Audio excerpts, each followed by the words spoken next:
recording then. All right, there. I turn on the recording.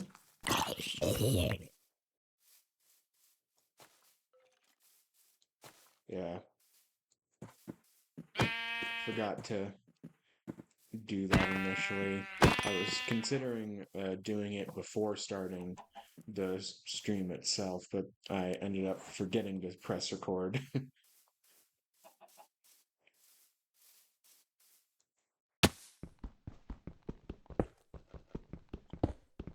So, Ashel shares, what kind of content do you make? Because I think I remember seeing, I saw you followed, and I looked, and you were doing the Infinite Craft thing, which looks pretty neat.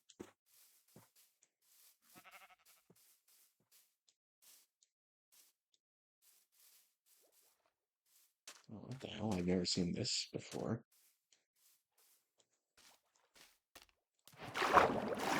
I am thinking of the right person, right?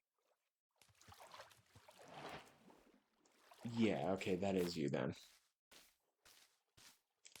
I'm really bad at remembering names.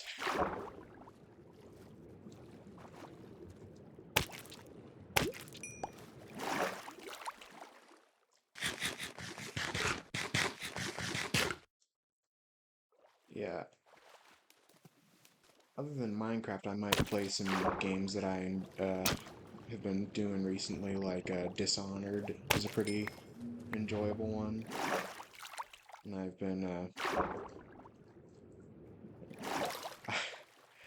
I I ended up beating both Dishonored 1 and 2, like doing the whole like never seen and full non-lethal thing. That was the hardest thing I've done in a game.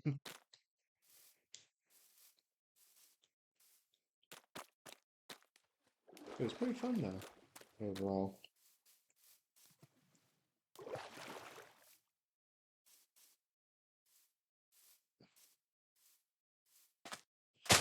Oh yeah, I like immediately uh I was trying to do that at the start of the stream, but I immediately just oh, Dishonored? No, it's a stealth assassination espionage game, uh, but with like magic. Like you get the ability to teleport and such. It's a very, it's one of the few game series Bethesda did that is has that every entry has been phenomenal. I believe it's Bethesda.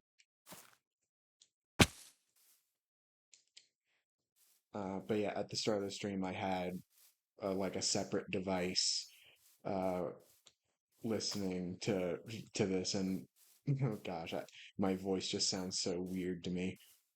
So I turned that off immediately.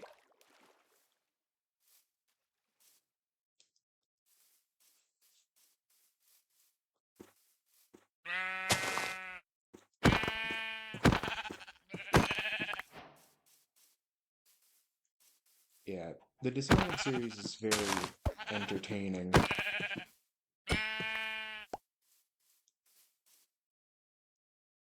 I definitely would suggest it if you are looking for a fun stealth game.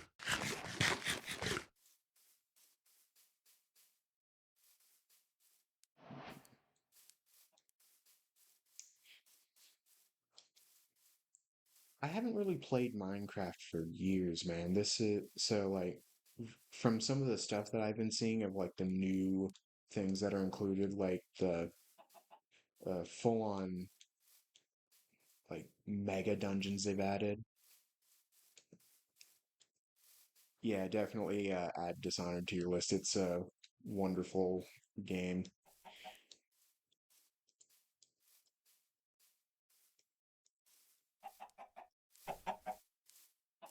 The second one, the gameplay is really good.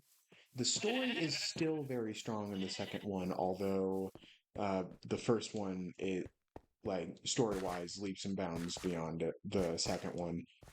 but just not by too much. So the second one is still enjoyable as a sequel.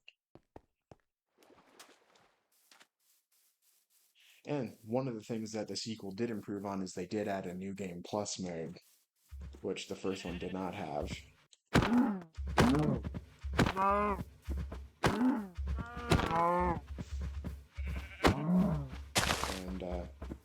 are there any games that you'd suggest?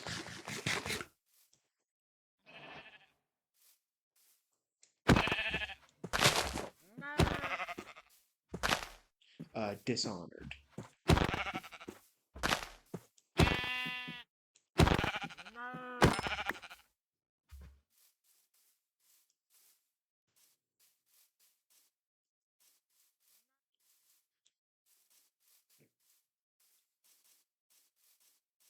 Yeah, Dishonored. It overall the entire like lore of Dishonored is pretty neat to me. Just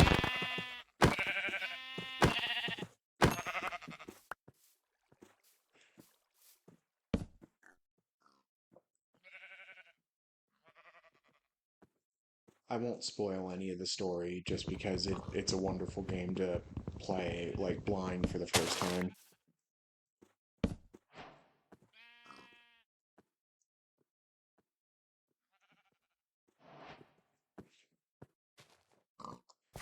And yeah, so if there are any games that you could suggest, I'd definitely be interested in looking at new stuff to play. Especially stuff if I can like stream it because I really like being able to share stuff that I do for the first time with other people.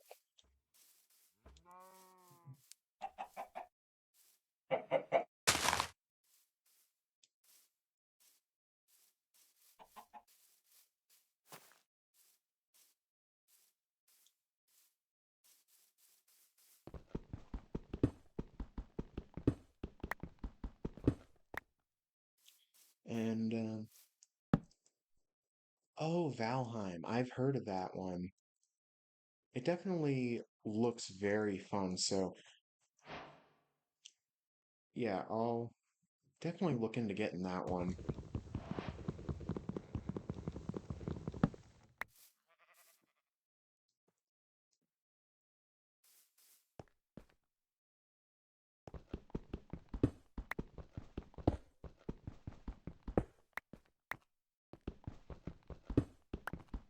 And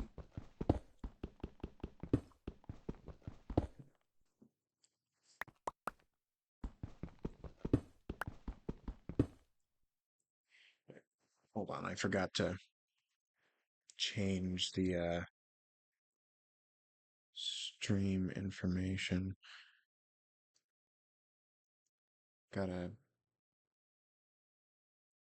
set that to, gosh, hold on. If I can, if I can find it.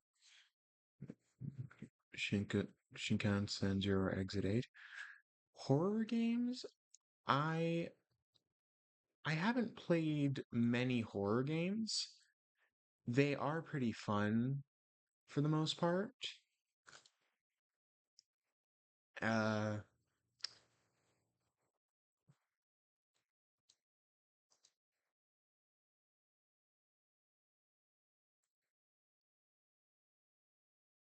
yeah, so Shinkansen Zero or Exit 8. Oh, sweet since it's last round now. Oh, multiple endings. I love games with multiple endings.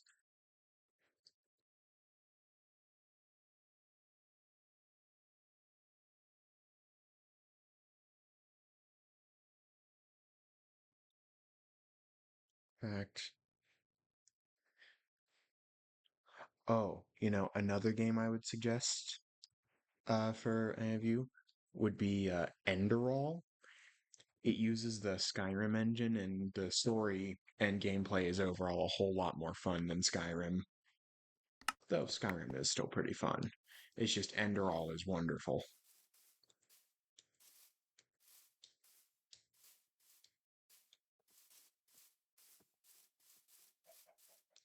In fact, I might download that later, and then next time that I stream, I might play that.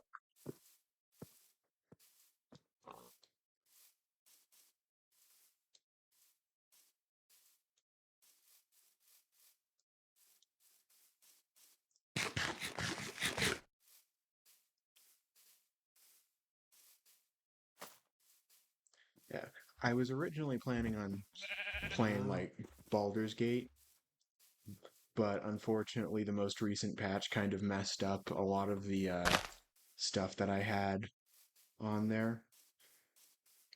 Like, I had multiple different like cosmetic mods, and it just kind of messed with the game a bit too much.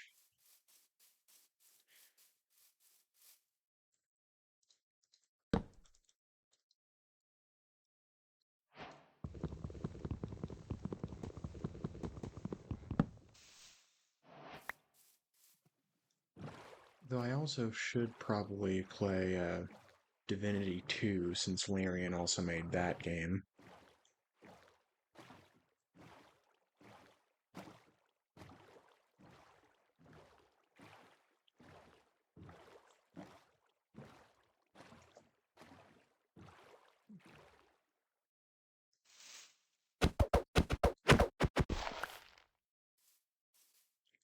And hmm,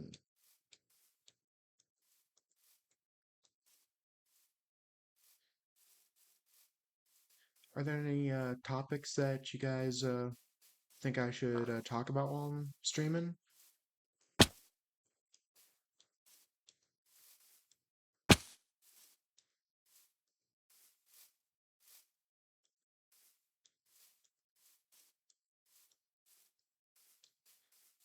Because like I didn't really have much planned for this other than like trying out the drink since it's my 21st birthday and all. You know, first time I'm actually legally able to have the stuff.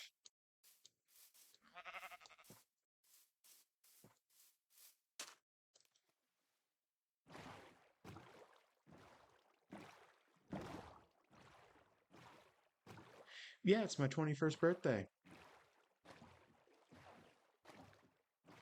I decided to do my first stream and my 21st birthday as the same thing.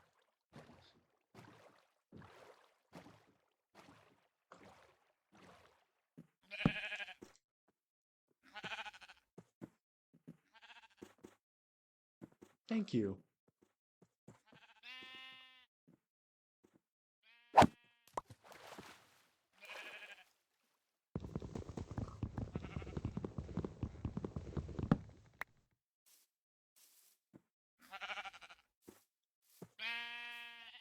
Yeah, I thought it would just be a pretty fun idea to do both at the same time.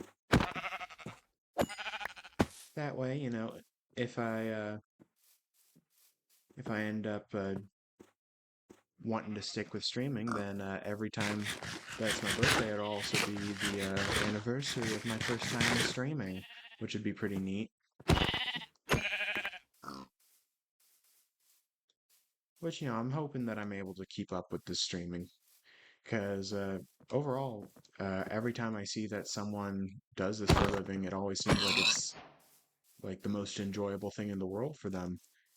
And you know, I definitely would like for what I do to be something I love.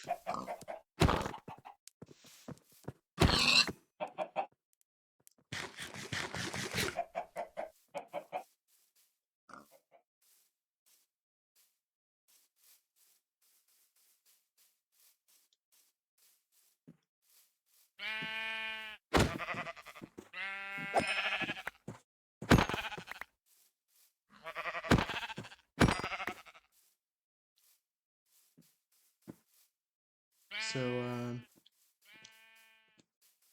yeah, are there any particular topics that are would be enjoyable for me to talk about, and things that you guys would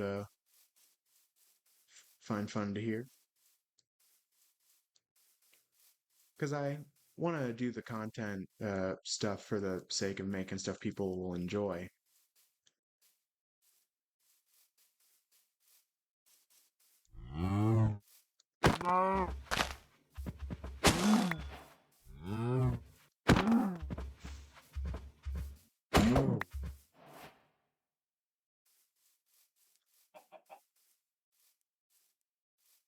because I'm always open to suggestions and such.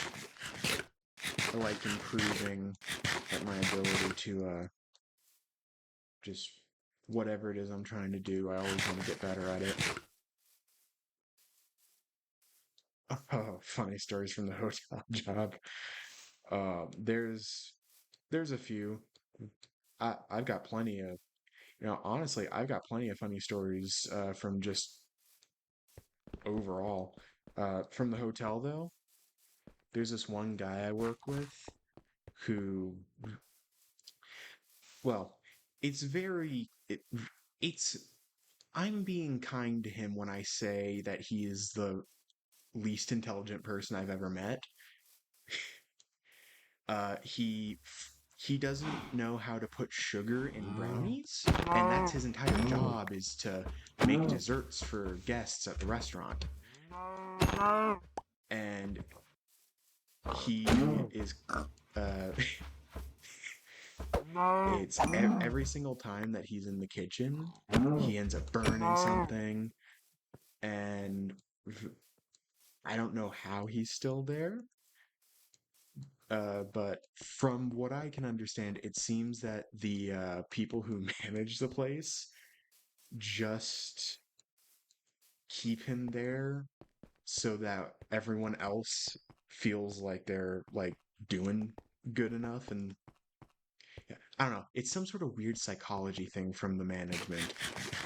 But aside from that, there's this one time during an event that the salespeople were handling where uh, there was this politician that was in uh, who's running for like a seat on the or trying to once put raw rice on so trying to cook some. Yeah, some people shouldn't be allowed to go near a kitchen. Yeah, my parents made sure that I knew how to cook, so I'm real glad that they taught me how to do all that. Sound like the same person? Yeah, for the most part, uh, there's a lot of times where I'll hear a story about someone like messing up something in the kitchen, and I'm like, oh man, I think you're talking about my coworker. uh, yeah, another funny story from the job is politician was coming in and was running for a seat on the state council, and basically he was having like a whole event at the hotel to try and get people to vote for him. And there was this whole thing happening where he got into an argument with like the chief of police who was also there at the time.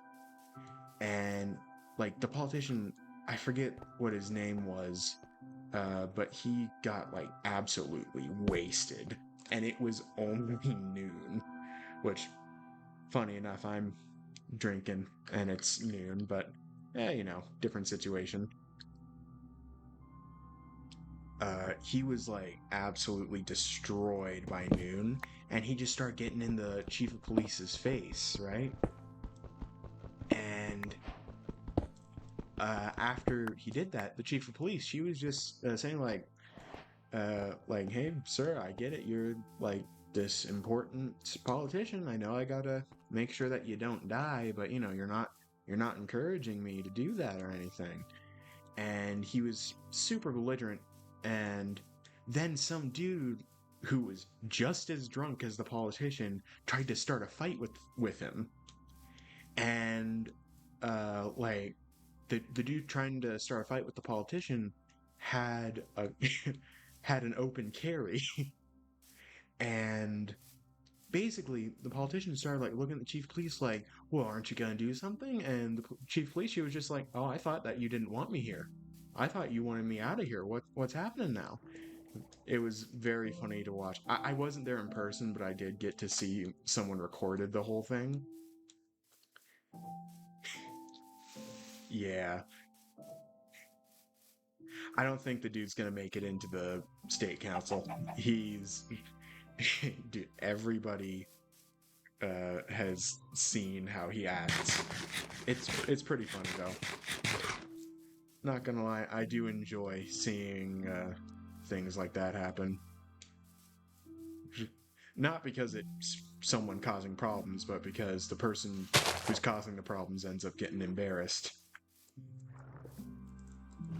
It's always fun to see like karma stuff.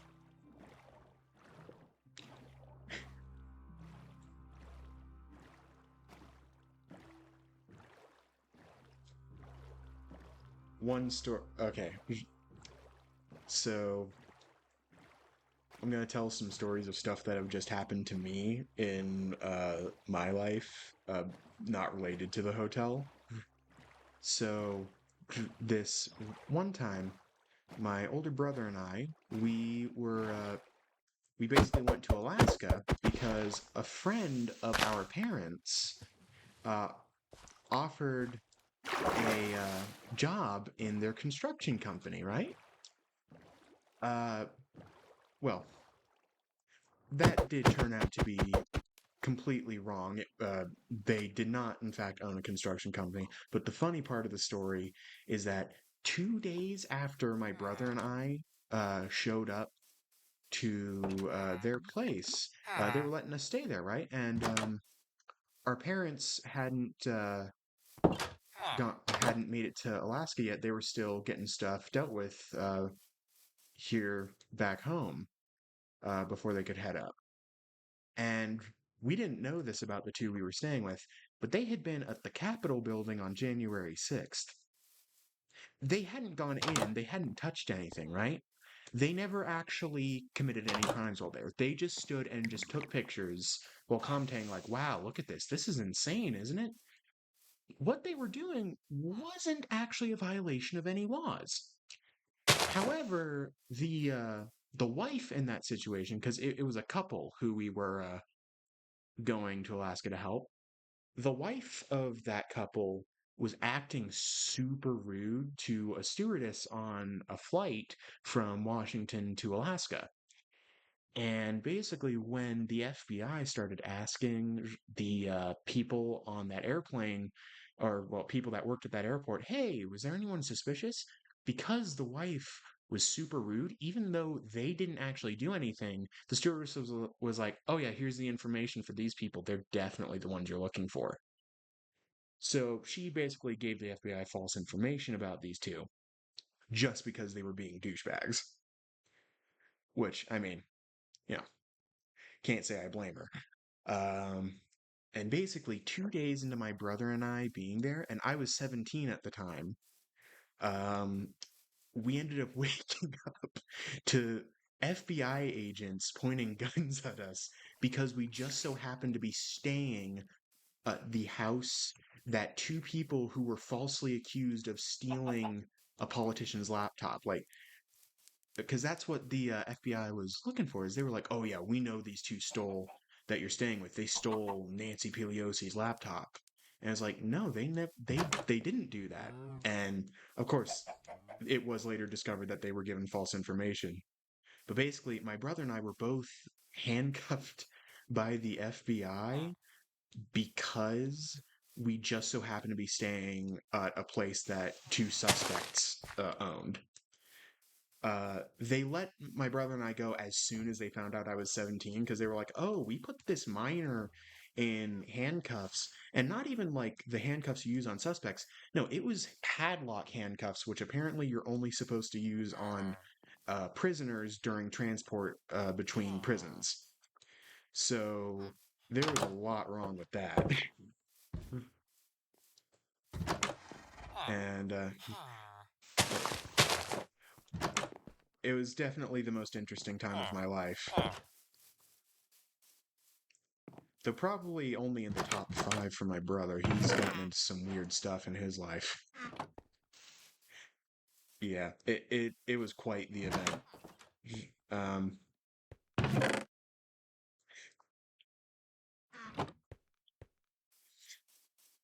it'll yeah, it's quite the story. Every time that I recount what happened, it's just always like a huh.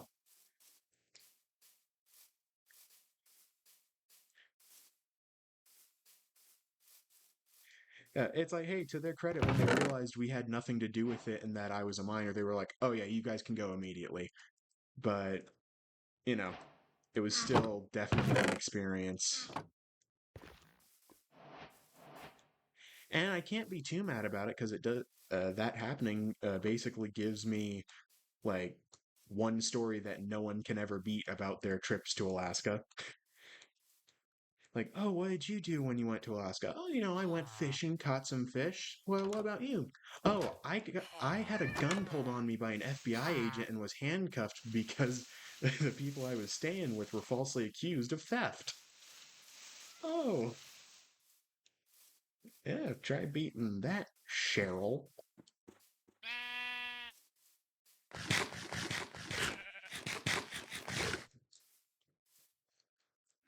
Lots of crazy stuff has happened, like, depending on, like, places I've lived. Oh, yeah, it is. It is one of the best conversation starters. Um, when I lived in Hawaii, back when I was like 8, we lived in this little neighborhood where it was mostly Hawaiian people, of course. Very nice people, too. They were just lovely folk. And we just lived in this small little house that was split between two halves. And the person who lived in the second half of the house, we were, of course, divided by a wall, and there was two separate entrances for each half of the house. This dude, he was a total piece of work. He would like drunkenly walk up to our door and just start banging on it, start threatening us and such. And um, he was just total belligerent, uh, cause lots of issues, right? And basically, the Hawaiians that we lived near, they liked us, right? They liked my family because we were always like treating them nicely. We would bring them food and such, which, that's how you get just about anyone to like you. And after my parents and I ended up moving into a different place, my brother stayed in that house. And we heard from him one time where he said, like, yeah, so one of our Hawaiian neighbors just told me to leave for the rest of the day and not to come back until tomorrow. And he gave me like $100. And then the next day I came back, and that neighbor who lived next door to us, who was causing problems, all his stuff was gone. He was gone. Like there was nothing. Like the door was broken, and there was a police officer outside. And I overheard the police officer talking to the Hawaiian dude who told me to leave. And the officer was like, "Cousin, did you kill him?" And the Hawaiian dude was like, "Yeah, I did. He was treating these people poorly." And the officer was like, "Man, I can't keep covering up for you like that all the time." So that was there's a lot of crazy stuff like that's happened whenever I've lived off of the mainland.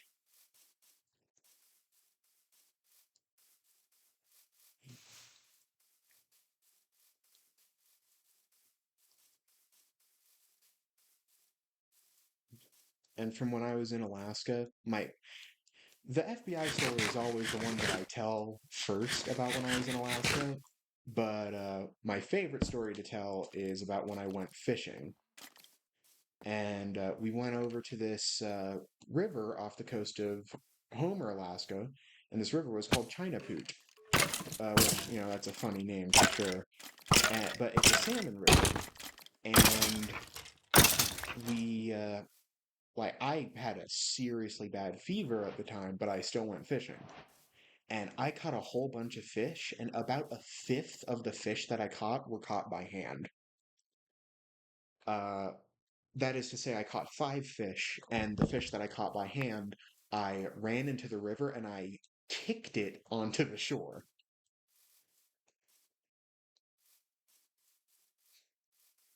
And that's the salmon that I ate that day.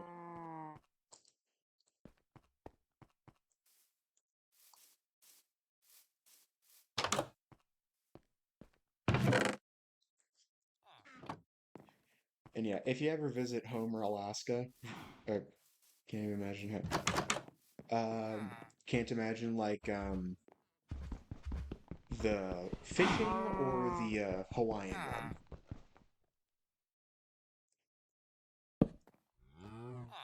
Oh yeah, fish are very tough to catch.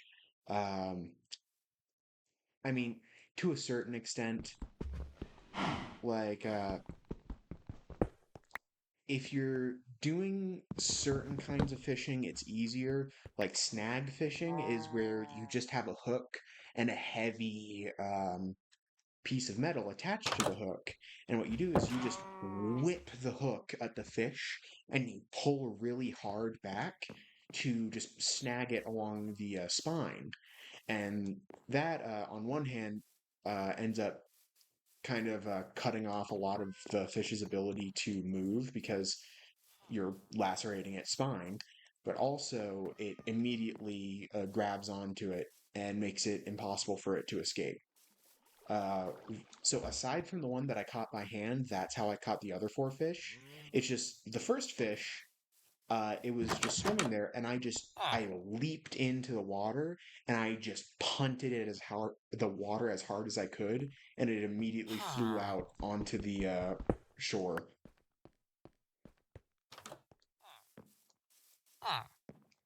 The most difficult part about the one I caught by hand was keeping it from slipping out of my hands as it was flailing while I carried it.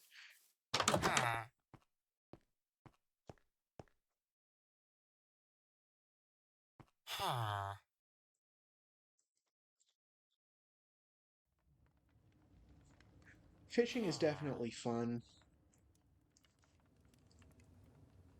It's always been rather enjoyable, though I definitely uh, I definitely don't think I want to go back to that river because it was very slimy. It was not an enjoyable river to be in. Hmm.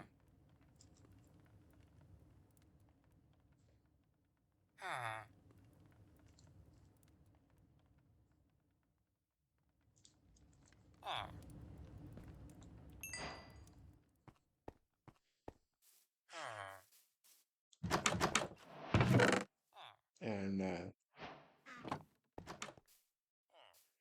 and got a whole bunch of stories that involve my brother, honestly. He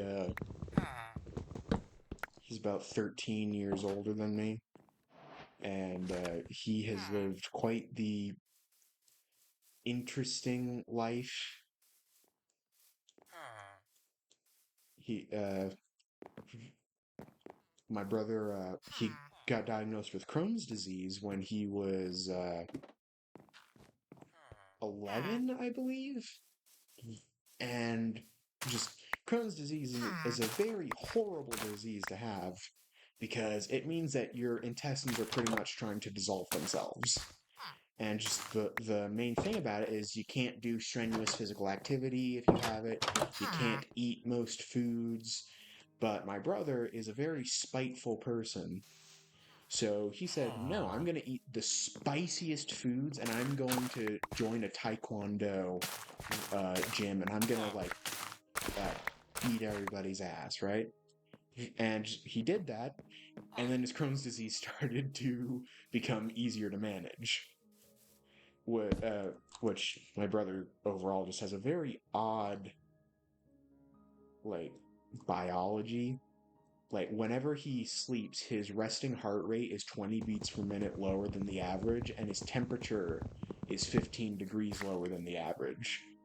So every time he's been in the hospital, if he falls asleep, the doctors think he's about to die, but he's not.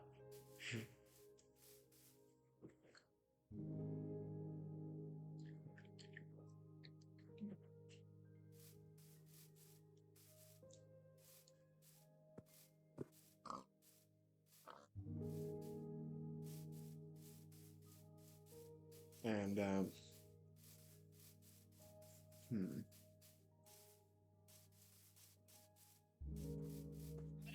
there's quite a few interesting stories that I have, especially from back when I was like in high school.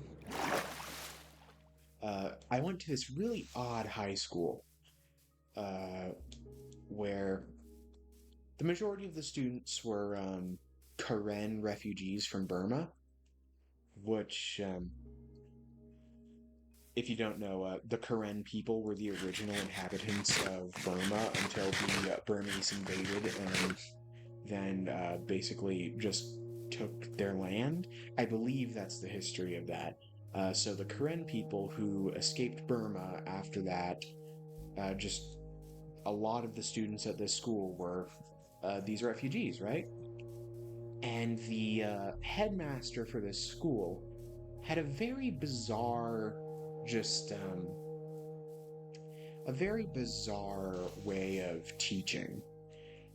One of the ways that he would teach history is he would have each student at the end of the year study a significant historical figure and have them dress up as that historical figure and then do a presentation on their life in the first person. Um, so during my first year at that school, I was told that I have to dress up as Joseph Stalin and talk about his life as if it was my own, which was very weird, and I know more about Joseph Stalin than I wish I did because of that. And one of my best friends, he had to dress up as Adolf Hitler and do a presentation as him. Oh yeah, he was getting creative with it. And then another one of my good friends was made to dress up as Kim Jong-un and do a presentation about him. And the reason he did that is because this guy looked, at the time, strikingly similar to Kim Jong-un. Like, it was uncanny to a certain extent. He looked like a much younger version of him. And it was such an odd presentation. It was somewhat enjoyable at points. But yeah, that school also was just very interesting. He did this thing where around halfway through the school year, he would have us basically play this giant game of Monopoly that would last for the rest of the year. But it wasn't Monopoly, it was called the World Game, and the properties were countries. And you would basically have a giant tile that was set at your spot at this really long table, and you would basically just have to manage finances for multiple countries that you've got. And you would just deal with a whole bunch of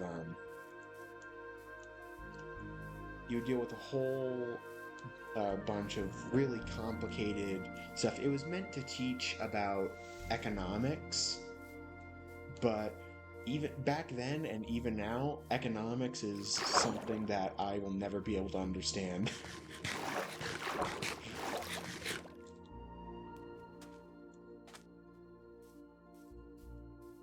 It was definitely my favorite school that I ever went to, though. Just even despite all the bizarre teaching methods. Though there was this one teacher at that school, the health teacher. She was like a psycho vegan lady. And she would basically try to, like, she had no right being the health teacher because she would straight up lie about so many things just because she wanted to try and force all of us to become vegan. And she would just be like, did you know that a 3-ounce can of pinto beans has more protein in it than a 5-pound steak? And I am like, when she said that, I immediately was all like, oh, this person's psychotic. She just does not know. She is clearly lying. And almost everyone in that class believed her just because they were like, oh, well, she's a teacher. She wouldn't lie about this. And it's like, no, she's a vegan. She, she probably wants to convince us to live her same lifestyle. Which, overall, vegan lifestyles are like, I get that they're pretty healthy. I just, you know, even if it meant that I ended up losing years off of my life, I would never give up beef.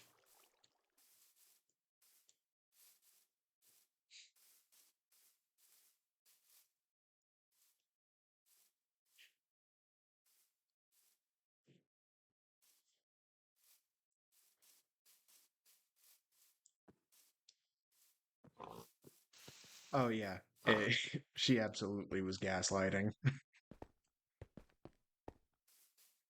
And it's like when I even said like that makes no sense. Like their steak is so filled with protein and there's so much more of it. Like there's no way that's true. And then she got like I got in trouble for undermining the teacher. And it's like, dude, it's not undermining if you're telling the truth.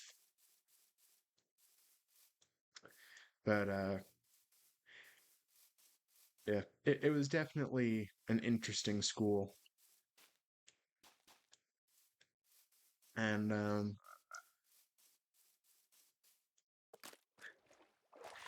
one of the funniest parts is that the dude who had to play Kim Jong Un during the presentation, he has since joined the U.S. Army.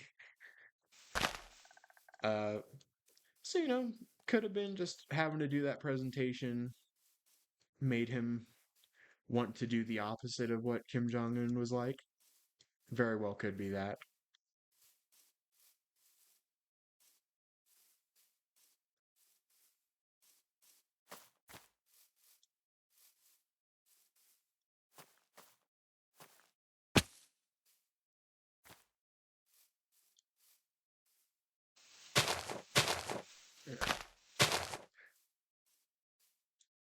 The oh yeah, uh, my friend from that school who had to play Adolf Hitler, uh, he for some reason has taken up the hobby of dressing up like a clown, putting on clown makeup, and going to his college classes dressed up like a clown. It's it's very bizarre, but it is also very funny whenever he sends videos of him doing stuff as a clown.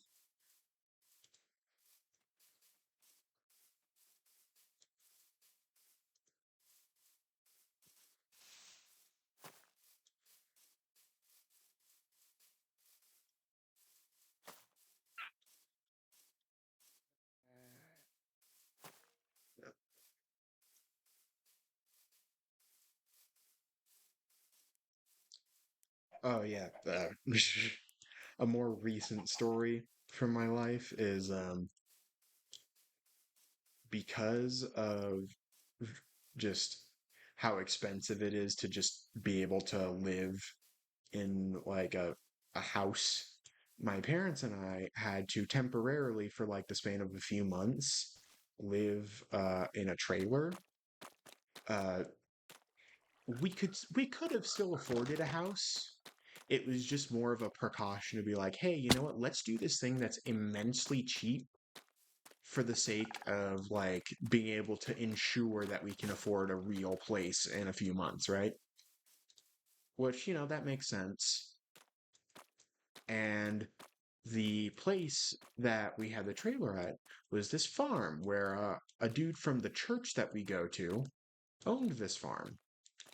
And I had never actually met the dude beyond just seeing him around. But my parents were like, "Oh yeah, he's such a great dude, he's awesome." And then the first time I met him, I just saw something in his eyes where I was like, "Oh man, this dude's a psychopath. Like this dude straight up wants to hurt us." Just from like looking at the way that he looked at my parents, I could tell this dude had some issues. And like I tried to address them, and they were like, "Oh no, no, that can't be it. He's such a kind person." And I was like, "Mom, Dad, I'm telling you, this guy, this guy's this guy's weird. He's got something behind his eyes there that's rather concerning." And of course, we went on to keep living at that place for the next couple of months, and just after a while, my parents were like, "Man, like he's been acting so like aggressive lately. I think like something's getting on his nerves." And I was like, "He's aggressive because he's not a nice dude." And then turns out, his quote unquote daughter, who was this adopted black girl, he had only adopted her because he wanted someone to do free work on the farm. And he specifically went out of his way to pick a black girl for that. And then, like, after we found that out, we started seeing more, like, my parents started finding out more weird stuff. Like, this dude was caught in this bizarre mindset of like, oh, well, this part of the Bible claims that women aren't allowed to speak during church. And that at that point, like my mom immediately was like, oh yeah, no, like, yeah, you were completely right. This guy's a problem. And then it took this dude, like, basically while he was out of town, sending this like strongly worded email to everyone associated with him about how like he was like, I don't recall the exact phrasing, but basically he like went on this narcissistic rant about how he isn't respected for his greatness. And yeah, it was definitely this crazy time living on that dude's farm.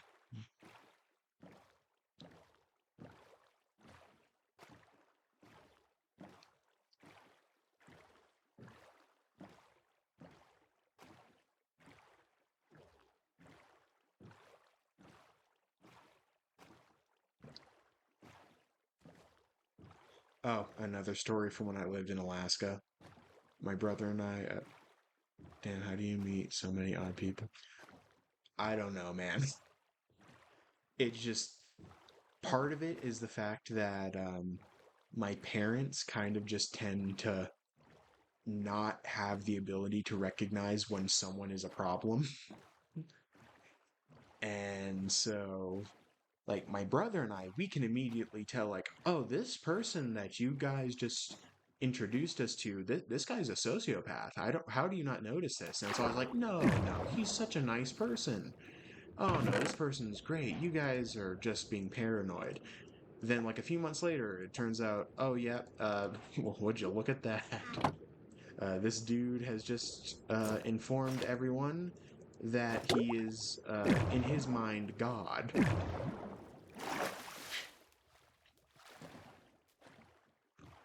It just tends to be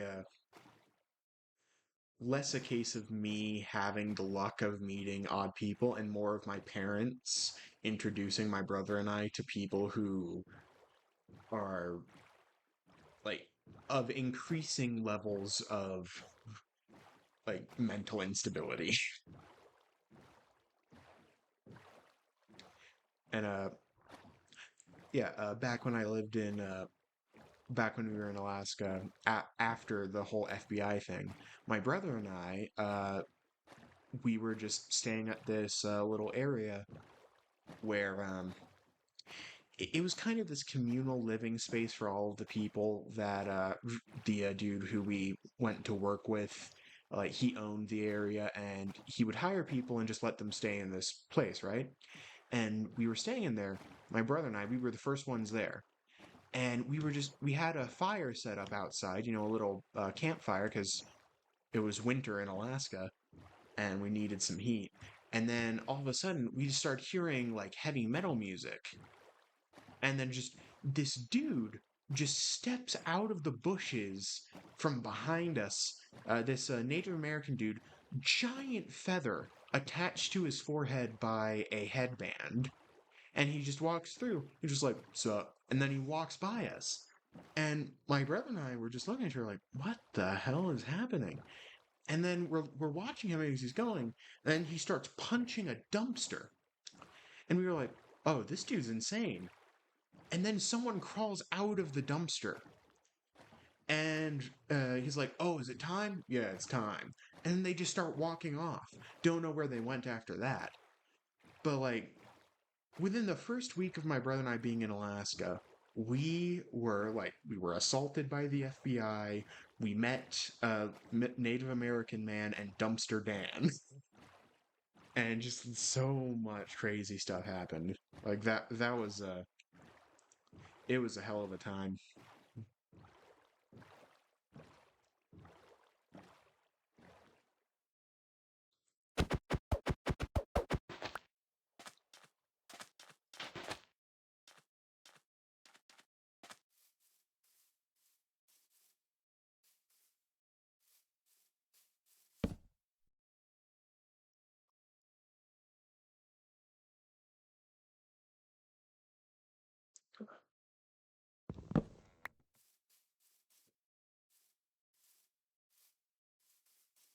And of course, aside from the fact that I currently work in a kitchen, I did used to work as a server at a different restaurant.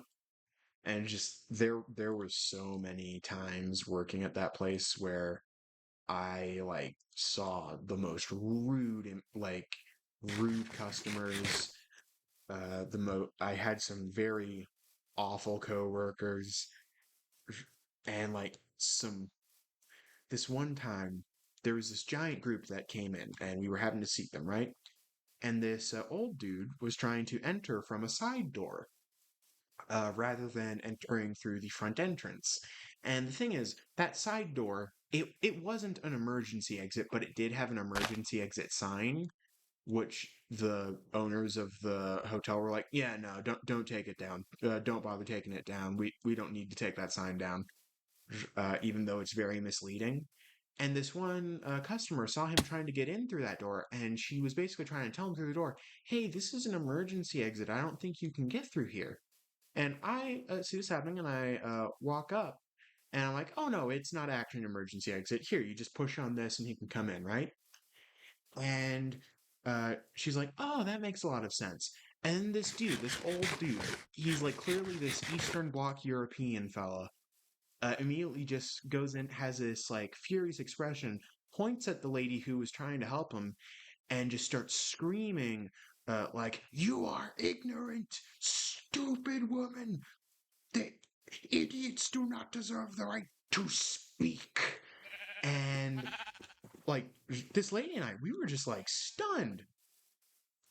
Like, oh gosh, this guy really just decided to walk in, this old dude, and just start like causing a scene in the middle of this restaurant. And there was like a few dozen people in the restaurant who all like saw this thing happening and were all like thinking, "Oh, how do we help this guy in?" And the moment he did that, I saw all of these people in the restaurant immediately turn their heads. They were just like, "Nope, don't want anything to do with this."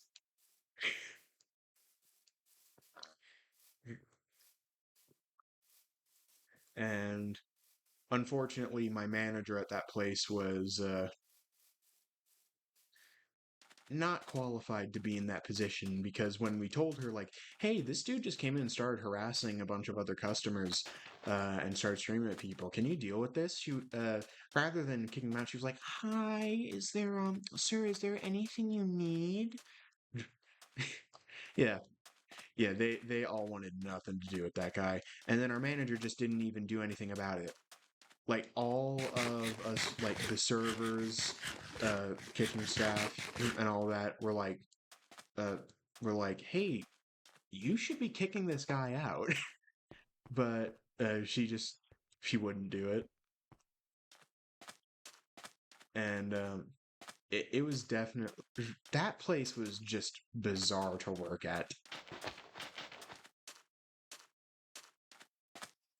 because it's this like old dilapidated hotel where like the main attraction of the hotel is that it's one of the oldest hotels in America, but it's so cheap because like it kept being like the value kept going down and down and down as time went on, until the current owner just saw, oh, $1 million to permanently own this ancient hotel.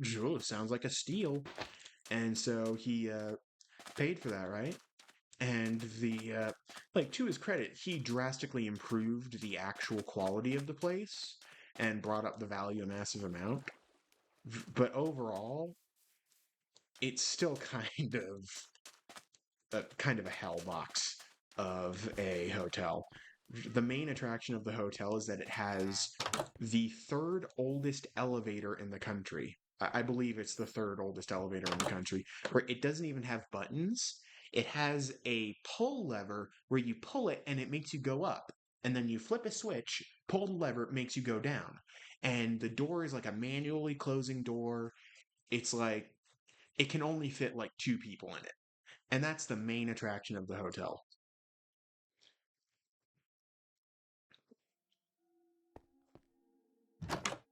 Oh, oh gosh, what the heck just happened to the...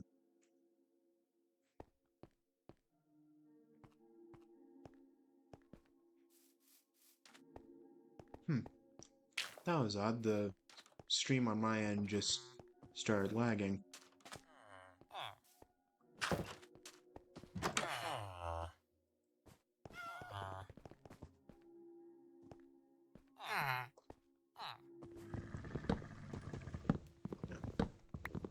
It, yeah. Overall, the places I've lived have had some intriguing things happen.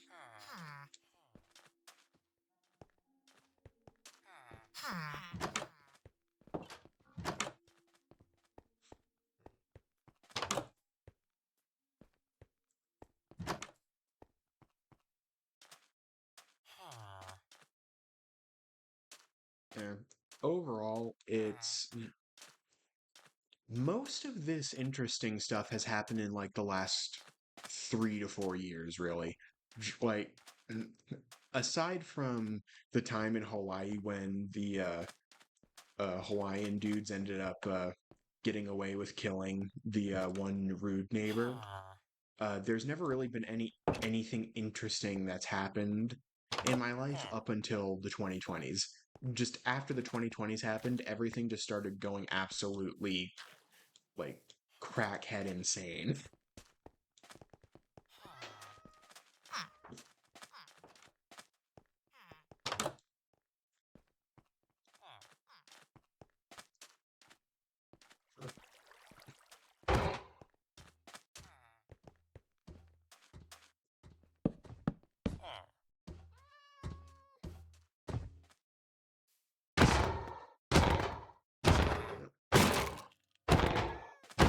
I mean, this decade has definitely been the oddest one so far for most people, I feel.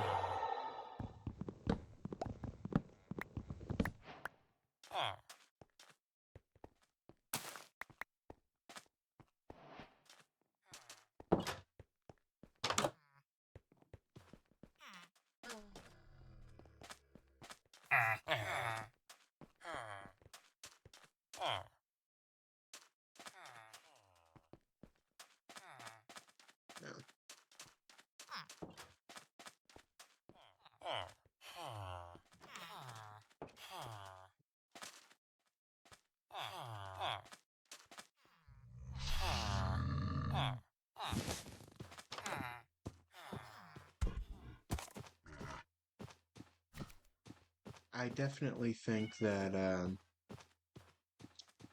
hotel work is not really for everyone because when you end up seeing how some places just tend to not really uh, put much care into whether or not the employees have protections against customers harassing you, you kind of realize, maybe this place isn't where I want to work. And from what I can tell, it seems most hotels really don't care about whether the employees are affected like that.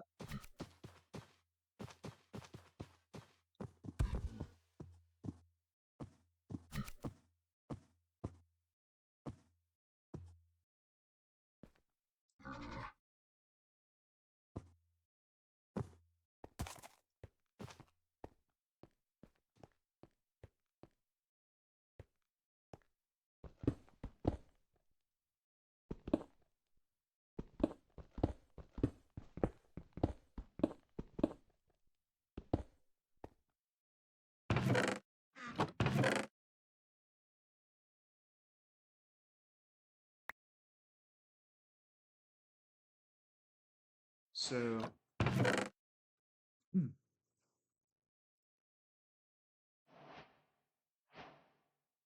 I wonder if, hmm, is there any, gosh, what's the word for it? Is there any sorts of software that are able to make running certain games easier? Because I'm just remembering, like, before I had to get rid of Baldur's Gate off my computer to make more room for the stuff that I was interested in playing, it was very hard to get it to work because for some reason the game just like kept crashing every single time that I would like activate certain cutscenes or talk to certain characters. So like, is there any sorts of software that can help manage that stuff?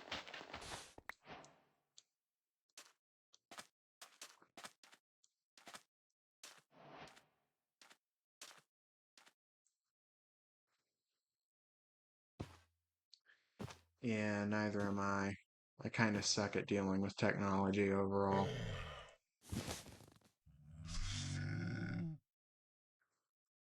It took me like 2 months to be able to actually set up my OBS.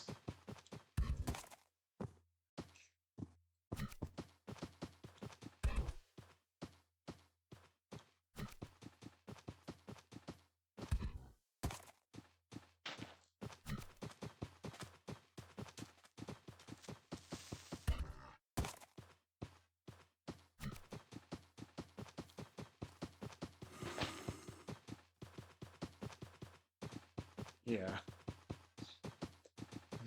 It's like I can use technology just fine once I learn how to do it, but it's like learning how to do it is the struggle.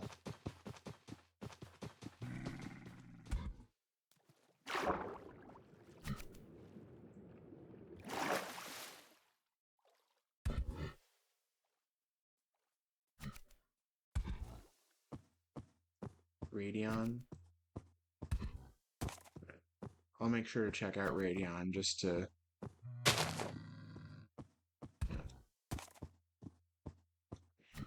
Because my computer, it's got like it's got a GeForce RTX in it. It's like I bought uh, I made sure once I had a good amount of money, I shelled out for a really nice gaming laptop.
Hmm.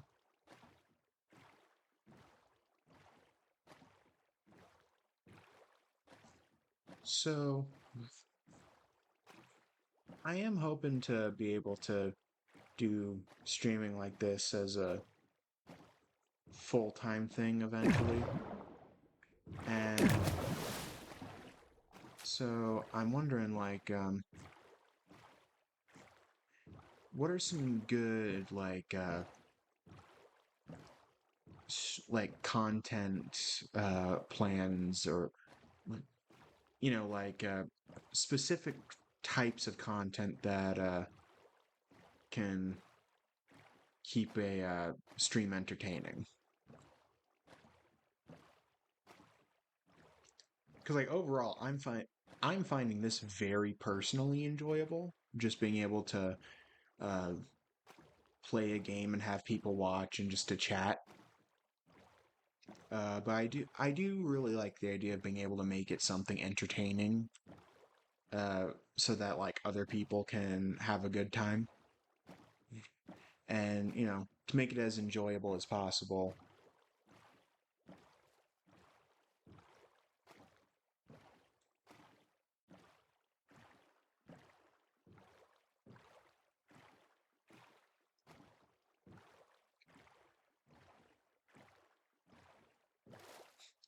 Pretty much, I like the idea of being able to make content that people have fun with.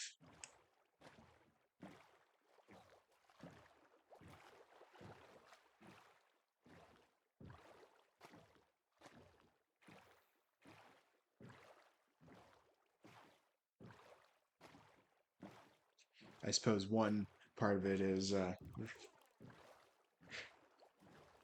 I just have to get used to actually doing it first and foremost, huh?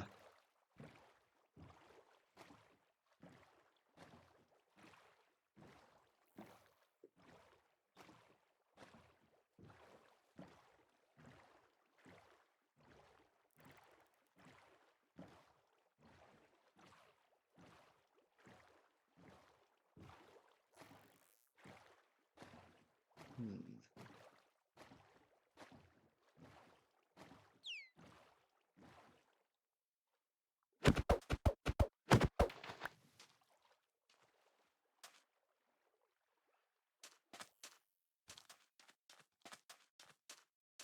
Yeah, I suppose it's once I've gotten more used to it and have more of a feel for how it all works, then stuff like that will just come more naturally.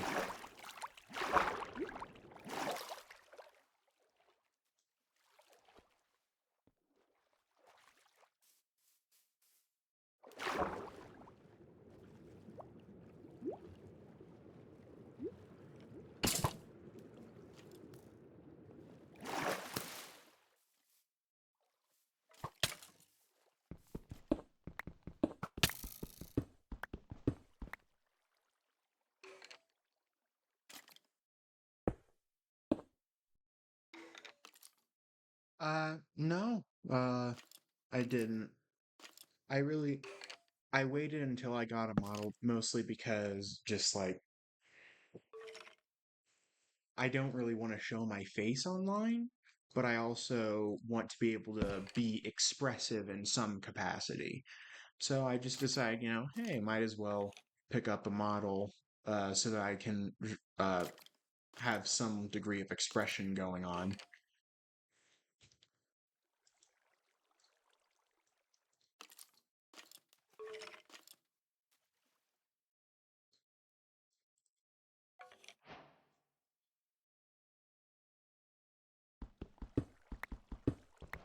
Yeah, it was just more of like a preference of like wanting some level of anonymity, but not wanting to just be complete no face, no idea of expression.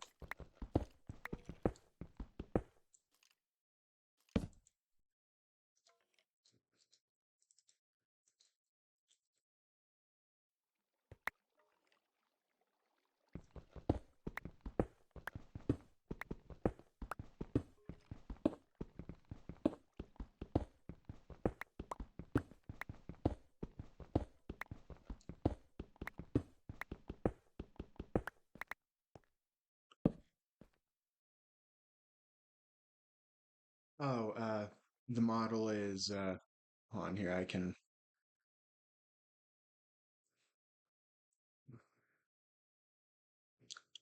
uh not really lore. I had the character designed to look like a uh just a forest spirit was the general idea that I went for. I wanted him to have like long, lanky arms and such. And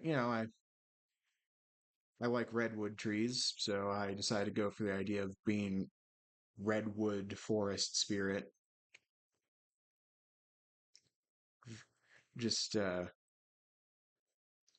thought given the I figure, most models that I see tend to have pretty short arms, so I thought, hey, it would be pretty neat if the model that I've got had like super long arms. It would just be pretty cool.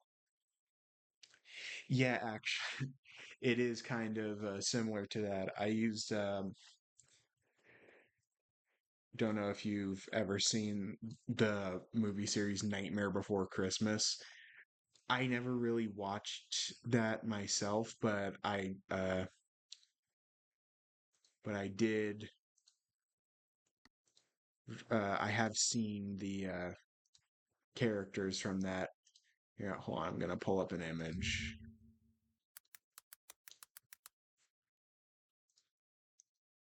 I wanted the appearance to be somewhat based off of this guy, just because I felt, rather than having the larger frame, uh, making my character thin and lanky would be pretty neat.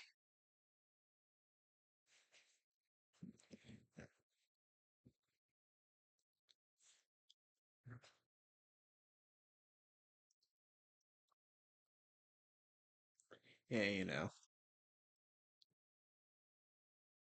just a little something similar.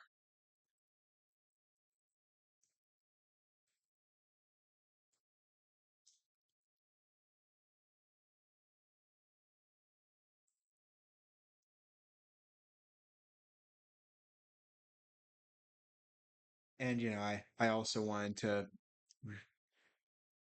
have the nice like wooden texture for the face.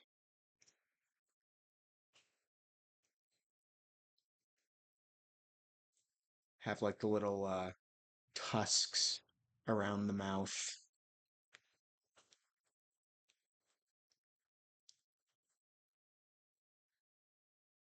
For the lore, I mostly kind of just left it as, my lore is that I'm just a forest spirit that got access to the internet, and yeah, I initially was planning on having there just be a gimmick involved where I'm like, oh, I'll just play a bunch of stealth games and I'll have the first part of my name, the Toma Redwood. There's the word, Toma in kleptomaniac. I was gonna have it be like I play a bunch of thief characters in games and such, but then I realized, huh, playing a gimmick would end up being kind of tiring after a while. So I just kept the name. Though I mean, I do like playing rogues in D&D, so maybe it wouldn't have been the most tiring thing.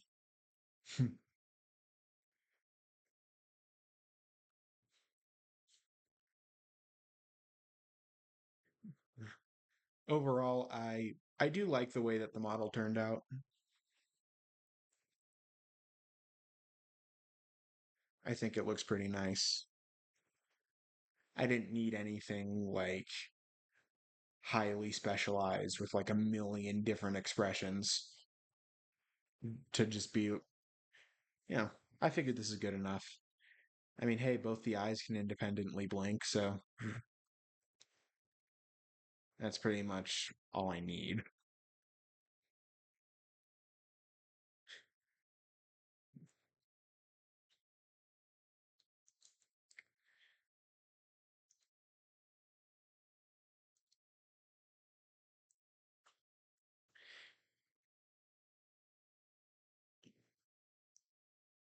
Actually, you know what? Yeah, I can do the winking. Although sometimes it tries to make both my eyes blink when I do it, so it has to like rework itself a bit. But it works pretty well overall.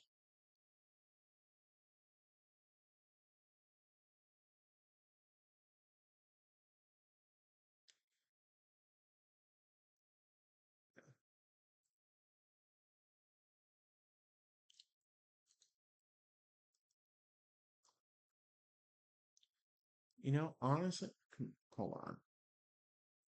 I'm just gonna. I have some mods installed on Dishonored, but I might disable them and play Dishonored for a bit.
Hashtag Dishonored always kind of messes with my oh.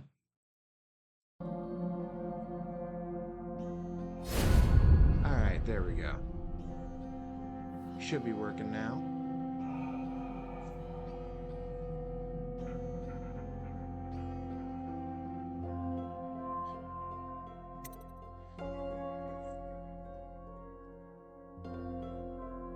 Yeah, this is definitely one of my favorite games.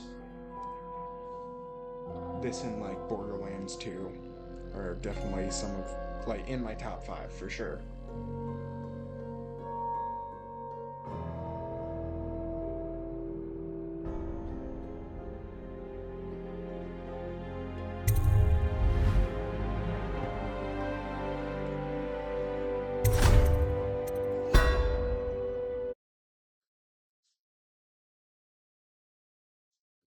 For some reason I can't. Yeah, it's Dishonored tends to mess with my OBS.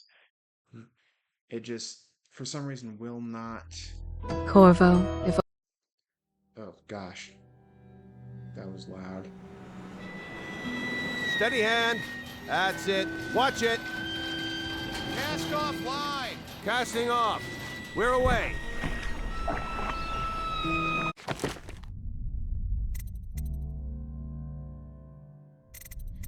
Yeah, Dishonored is a very difficult game to work with.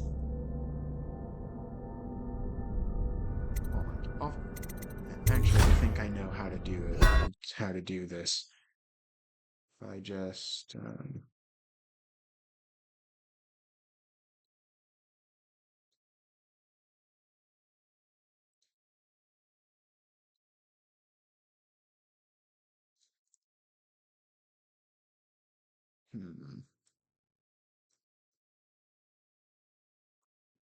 Okay, I think I have to try and do it really fast.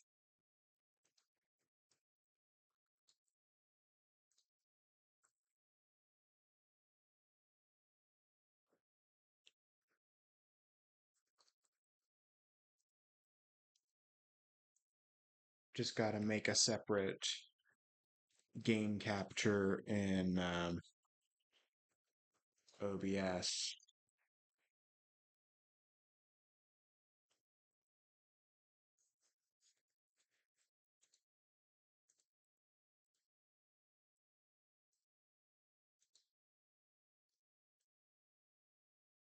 Okay, so I think got that there. Now I just have to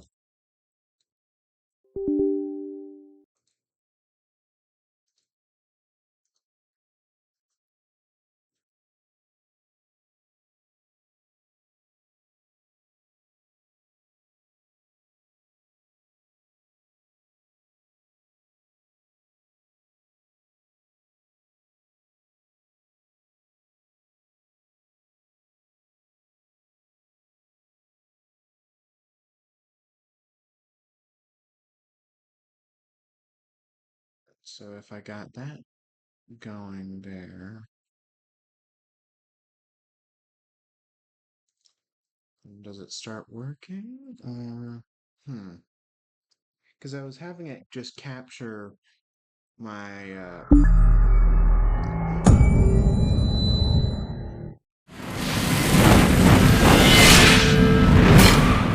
yeah, no.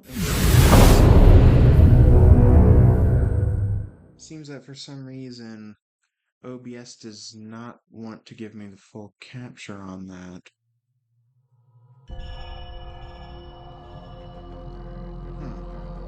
Odd.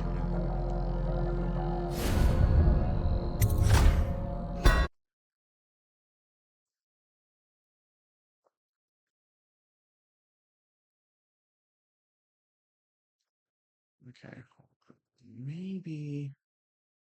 Okay, I think I know how to fix the issue. If I go to the main scene rather than capturing a specific window, then I just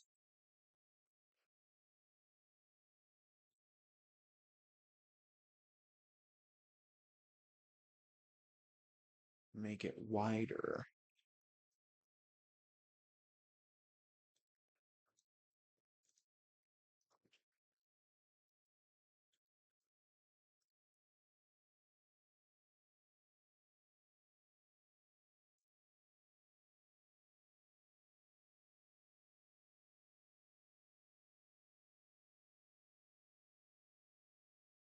Okay, that looks pretty decently sized.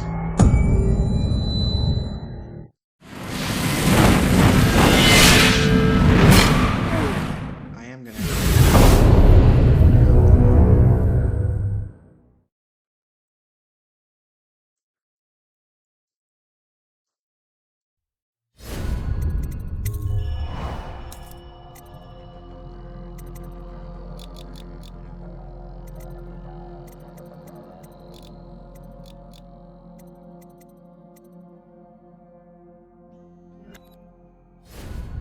and you can hear the game just fine, right?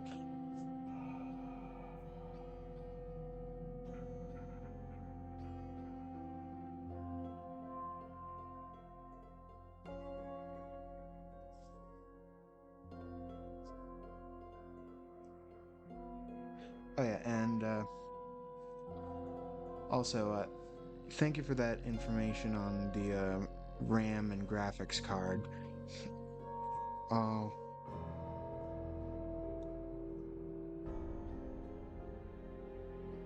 Yeah, I'll definitely be able to figure more stuff out with that.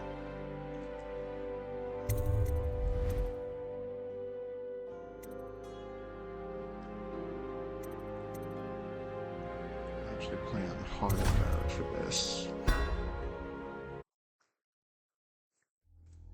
Corvo, if only there was someone else I trusted to send, so that you could remain near. But there is no one else, and the Spy Master was right to insist that I send you. The plague has taken so many, and we must find a cure. When you are near, my heart is at peace. Emily and I will count the days until you return. Hurry home and bring good news.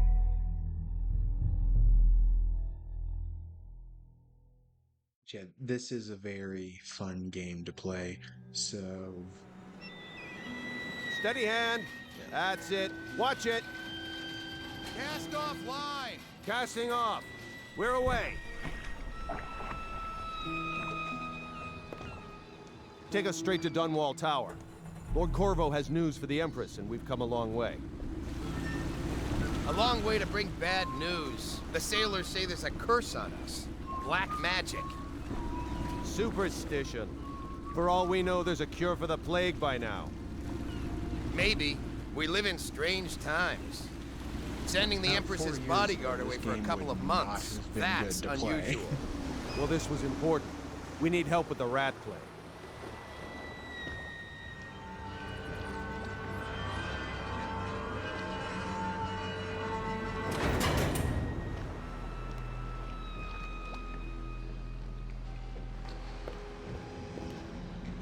Ho there! We're going up. Seal, ready. Turning on the pipes. And she's rising.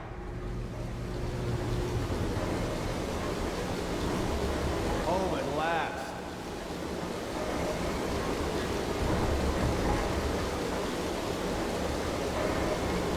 Steady pressure.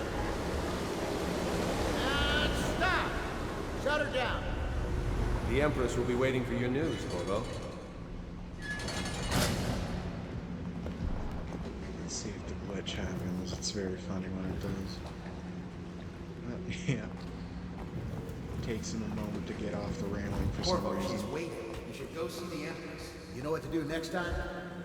Yes. Pressure is too low. Hello. Corvo, you're back! Will you tell me about your trip, please? Were there any whales? Wait!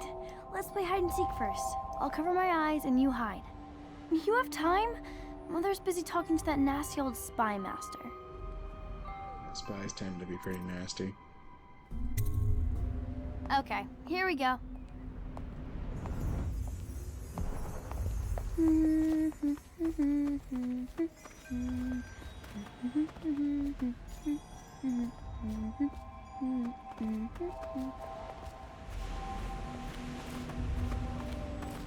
Run with me! Ooh. Let's see if you're still good at this. I'll hide my eyes and count, and at the end of the countdown, I'll try and find you. Okay, I'm going to count to 10. Find a place to hide.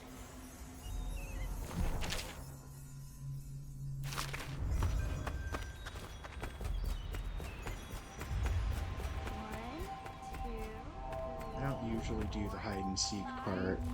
6, 7, 8, 9, 10. Here I come. I usually skip that part, but I figure since I'm playing with people I'll watching, find I should you. probably just show this part.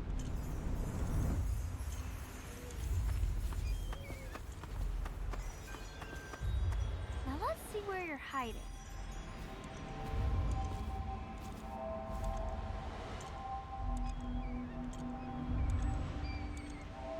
Okay, you win.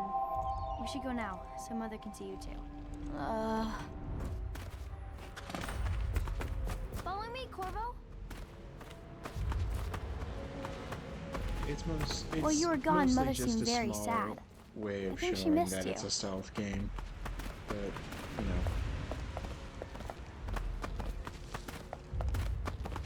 The actual beginning of the real gameplay Welcome also home, shows Lord that. Protector. Stop moving, Campbell. And you, Corvo, welcome back. From wherever you've been. They sent He's him all painting around the the soup Isles to guy. beg for aid. Campbell. A waste of time. My Mr. elixir Soup. will banish the plague from this city. Now keep still a moment, High Overseer Campbell. I'm not so sure that painting looks like Campbell. Think you'll get your own squad after what happened She'll last see night? you at once. Indeed, I believe so. They're sick people, not criminals. We've gone beyond that question, Your Majesty. They're my citizens, and we will save them from the plague if we can. All of them. Very well. We will not speak of this again. Mother, Corvo is back. Thank you, Emily. Leave us, please. As you wish, Your Majesty.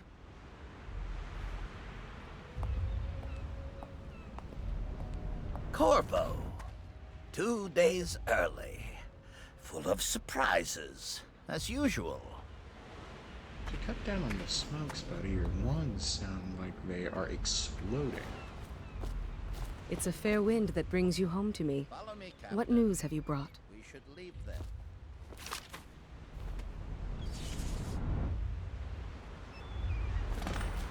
I'll try not to spoil any of the story stuff for this game. I hope that one of the other cities had dealt with this before, knew of some cure. This news is very bad. We're at the breaking point. Cowards. They're going to blockade us. They'll wait to see if the plague turns the city into a graveyard. Are you okay, Mother? You seem sad. Yes, don't worry, darling. Mother is fine. Wait, where are the guards? Who sent them away? Mother, look! What are they doing on the rooftop? What? Emily, come here!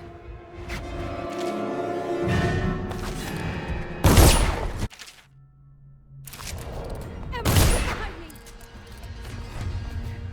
Look out! Another one!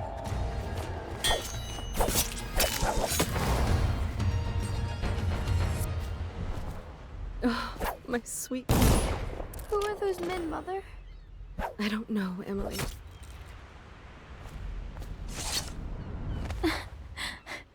Corvo, thank you. Didn't know that you could If hit you her with the hadn't sword. been here... No more! Not again! Mommy! No! Get away from her! Corvo! I can't believe they used the power of Baja Blast to hold me in Get the air. away! Corvo!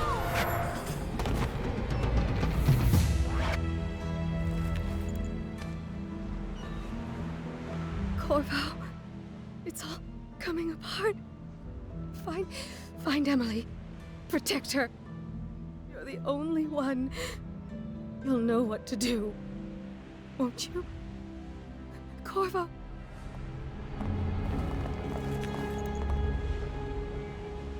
Ward us all. Look at what he's done. Yes, he's killed the Empress. What did you do with young Lady Emily, traitor? Her own bodyguard. Ironic. I'll see you beheaded for this, Corvo. Peg him.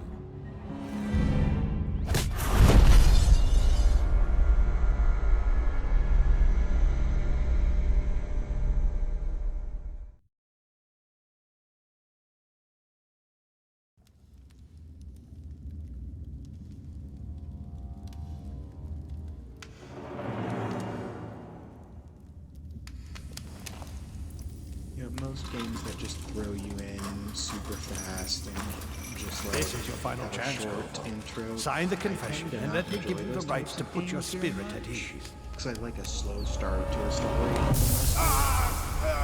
But this game does it very nicely. Just throws you That's in enough there for and now. it's, Get out. It doesn't Let's feel give like the it's man trying to some hurry time through. to think. Corvo, the Empress is dead. Her daughter Emily is hidden away, and no one will ever know the truth. Yes, unlucky you. Tomorrow you'll be executed, but it's for a good cause. This country needs strong leadership now, someone to guide the weak, and that's where we come in. There was nothing personal in this, even though you almost sank our plans. But it turned out well. You were in the wrong place at the right time, and someone has to take the fall. Goodbye, Corvo. Guards! Take him back to his cell. Even in fiction, you can never trust a politician.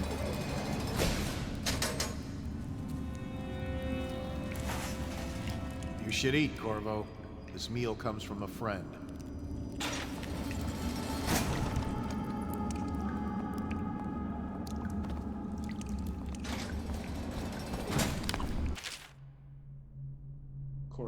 we are is irrelevant right now. Just know that we have faith in you. Here's the key to your cell. Once you're out, head for the prison's interrogation room. Take the explosive there and plant it on the outer door. When the bomb goes off, run. Make for the river and lose yourself in the sewers. You'll find some useful gear stashed there.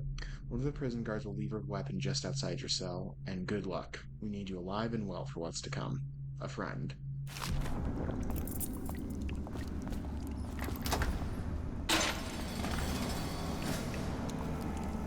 Did you hear Morris was dragged off by the overseers for some black magic nonsense?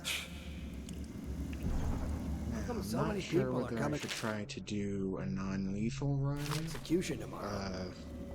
Or, well, a It's low on account of chaos Corvo, run or a the one who high killed the chaos Empress and run. abducted her daughter, Emily. So it's an occasion. Right. A social event for the high and mighty. Come see the noble Lord Protector get his head chopped off. They're as bad as us betting on the dogfights. I'll try to do this. Attention. The solitary wing is off limits to maintenance crews unless accompanied by an officer of the watch. Escort through the solitary wing must be scheduled in advance with 1 week's notice.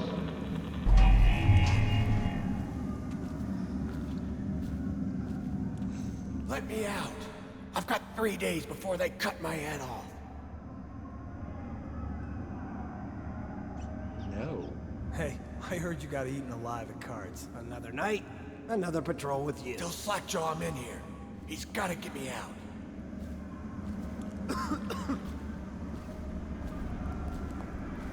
Let's forget that they talk about Slackjaw this early into the game.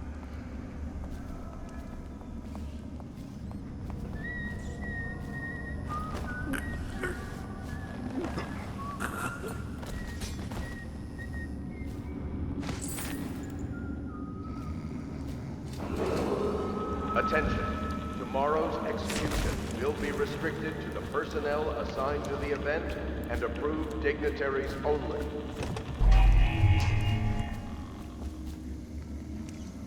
Kinda sucks that since you should be able to get up there given the way that the parkour system. Someone God help damn me it. out!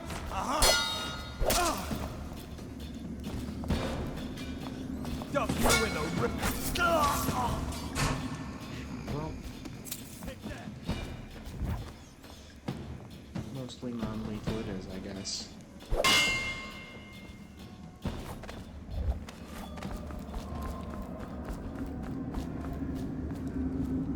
I tried doing full non-lethal, but unfortunately, I have a bit of the big stupid. I forgot that characters can still see me when I'm not looking at them.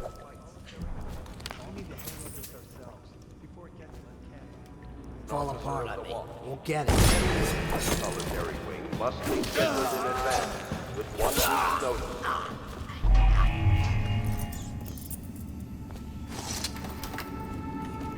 It's especially difficult to do non-lethal at the beginning of the game. This level is always just the most... You're practically encouraged to kill all your enemies in this level just because it gives you next to no opportunities to do things fully stealthily. Or I'm just not good at the game. Could be that. Duty Officer's Report, Corvo's Interrogation. Corvo Atano, formerly the Royal Protector, will be brought in for interrogation. This is of utmost importance. The Lord Regent and High Overseer Campbell Soup will conduct the questioning themselves. Follow their orders without hesitation and keep the torturer under control. If Corvo dies in his hands, instead of getting the public execution the Lord Regent wants, it'll be your head that rolls next.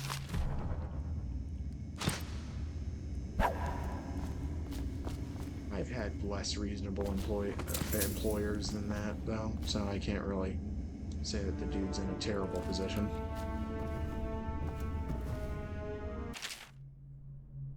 Excerpt from a book on the esoteric practices of the Abbey. Once a child shows the proper inclination, he is marked. Overseers are assigned to study the subject surreptitiously in order to determine whether this inclination is supported by cosmological conditions and other signs ongoing throughout the year. At the end of the cycle, those befitting further testing are removed from their homes some hours before dawn and must begin the march to an outpost outside the city. There, the children undergo the ritual preparation and evaluation until the last night of the month of rain, when they can make a pilgrimage to Whitecliff. During an elaborate ceremony, it is determined which of the children will become overseers and which must be put down. So basically, the government of this game is run by some cult-like people.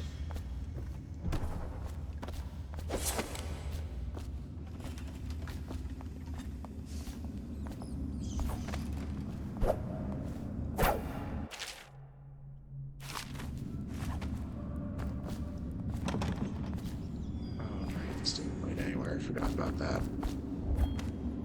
It's been a minute since I played this game. Slug. Did you patrol the yard? Sorry, not yet. I was gonna report that boiler leak from yesterday. Forget it. Just do your rounds. A report's trouble for both of us. I'm moving. Attention. The solitary wing is off limits to maintenance crews, unless accompanied by an officer of the watch. Escort through the solitary wing must be scheduled in advance, with 1 week's notice. Still crying about that dice game? You always amuse me. Corvo's execution is tomorrow, right? Yeah, but everything has to be set up today. I can't wait to see his head roll. Not everyone did, but I really like the Empress. Then something interesting is you notice the guards aren't these nasty people who just want you dead for the sake of it. They were loyal to the Empress, which makes it very interesting. Like, hey, these people were actually like good soldiers who wanted to do the right thing, but then they got tricked by the overseer. Attention. Tomorrow's execution will be restricted to personnel assigned to the event and approved dignitaries only.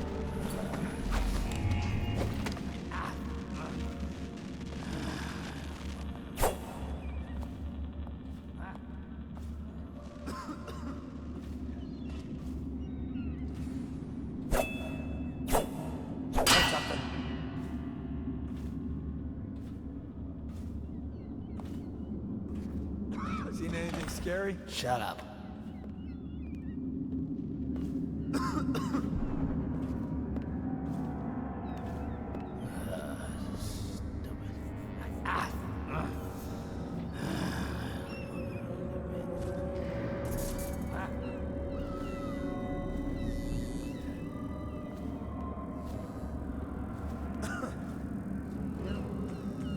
Every time that I end up blowing up the door, I always run away, but I've never actually tried to just hide back here.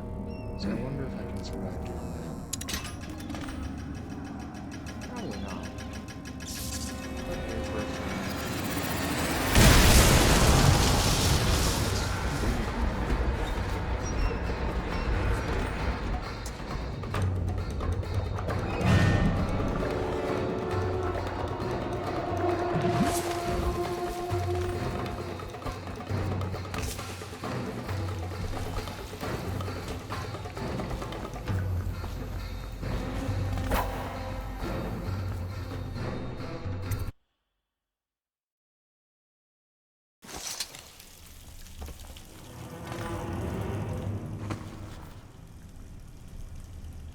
Is this fun to watch for you guys? Corvo, if you're reading this, that means your plan at work and you've broken free from Coldridge.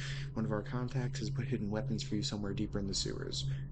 Grab the gear and find Samuel where these tunnels dump out into the river. He will bring you to us. A friend who will meet you soon. That doesn't happen by accident. You think he had help? Who'd know how to do that? Bottle Street gang, maybe. Watch for booby traps. He'll be set down here by the look of it. Good. If we're lucky, one of them will get Corvo. You're afraid of him? He's Sir Conan. It's all merchants and whores down there. He's like you. You never saw what it's like. I saw him fight 3-1 in the practice yard. He's a world I hope it's me that finds it. I hope it is too.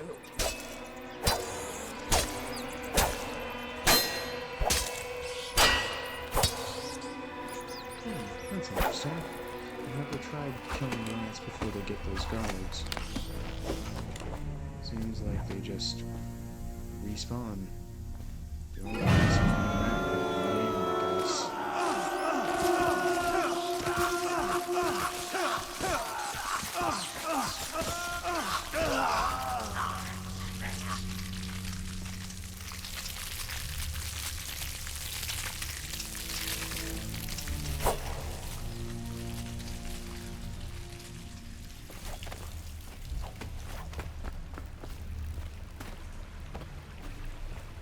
This game definitely can make someone afraid of rats.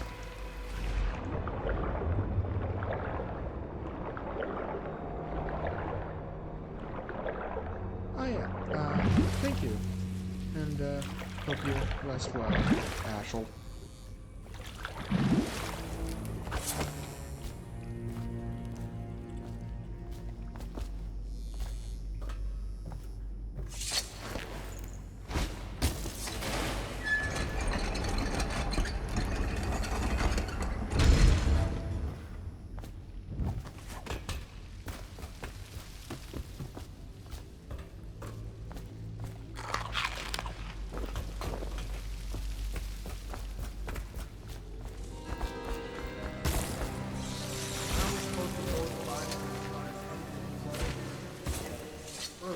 That's too far. I don't want to catch the flight, okay? No. Doesn't the elixir prevent it? Either way, let's just jump them down there. The rats here.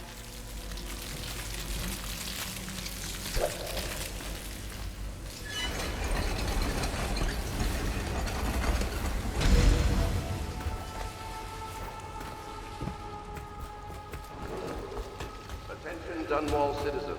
The assassin Corvo, responsible for the murder of our fair empress and the disappearance of Lady Emily, heir to the throne, has temporarily escaped state custody.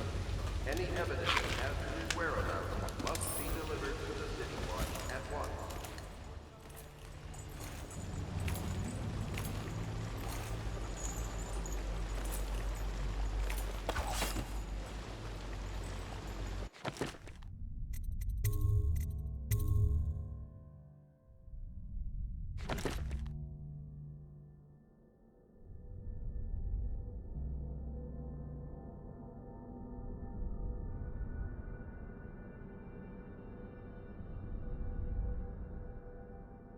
Yeah.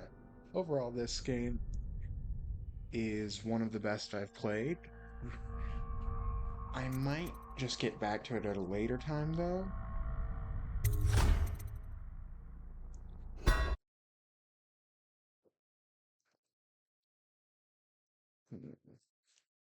I'm trying to think. Because there's plenty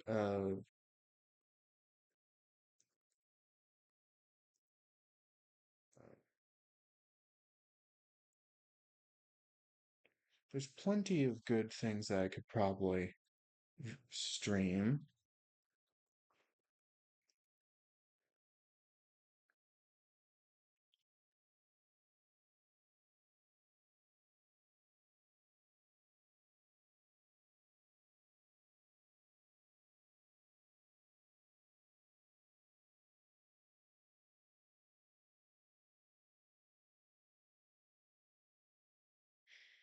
You know, honestly, I might just play something like Overwatch for a little bit.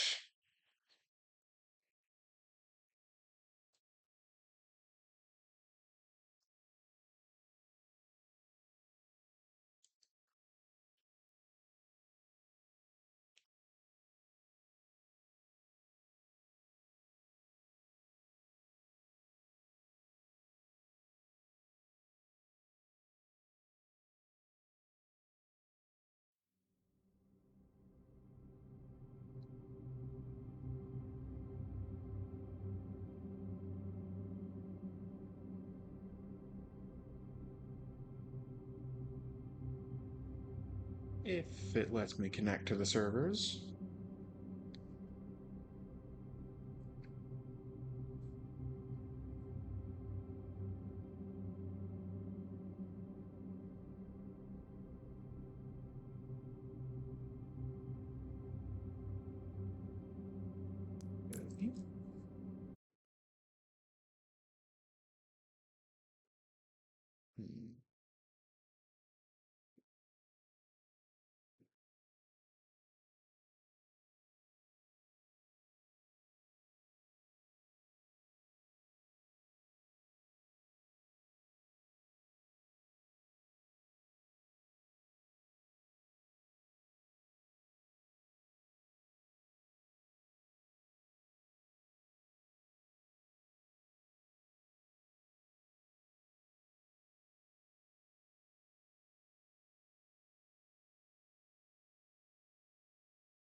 Hmm.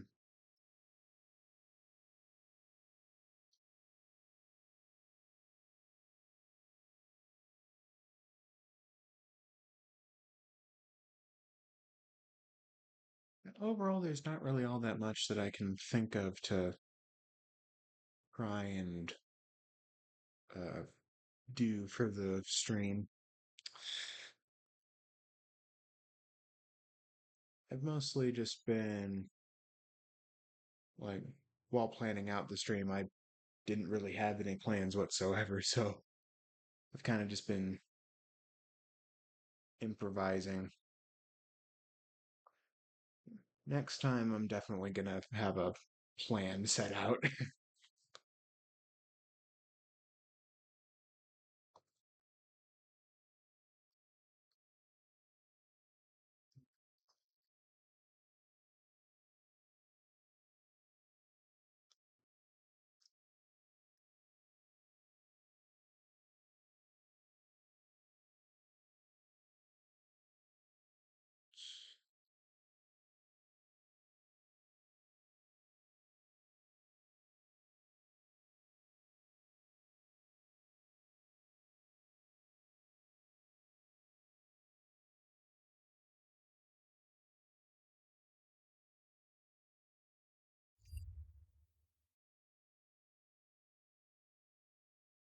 Overall, I'm not entirely.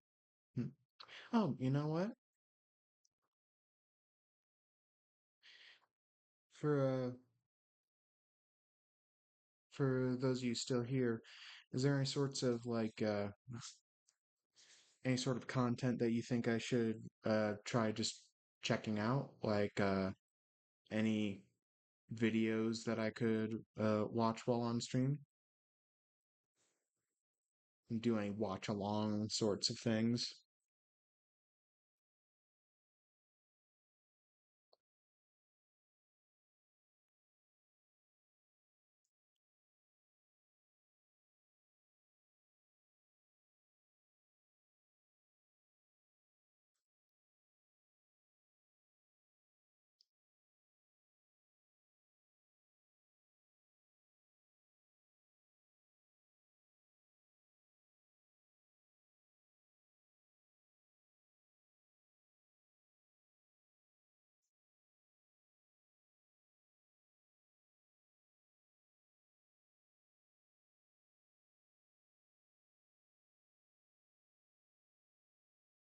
Because honestly, if there's not really anything to do, then I might just call it.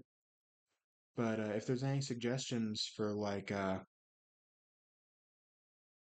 videos or anything on YouTube that I haven't seen,